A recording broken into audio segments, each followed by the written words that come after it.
1-ci Qarabağ müharibəsinin itkin şəhidi Quliyev Mahir Abzaroğlu'nun nəşinin qallıqları 34 il sonra doğulu, boybaşı satdığı torpaqda dəfn olunub.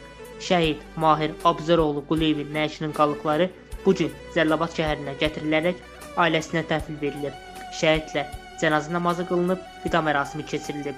Vida mərasimində Cəlilabad rayon İcra Hakimiyyətinin başçısı Rafiq Cəllov, dövlət orqanları, şəhid ailələri, hərbiçilər, qazilər və çoxsaylı rayon sakinləri iştirak edir.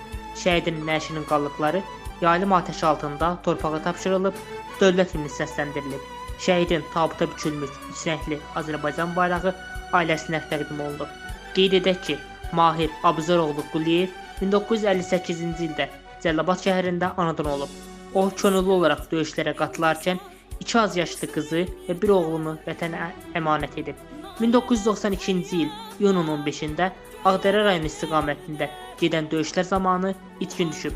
Məlumata görə şəhidin şəxsiyyəti müvafiq ekspertiziya prosedurlarından sonra dəqiqləşdirilib və ailəsinə məlumat verilib.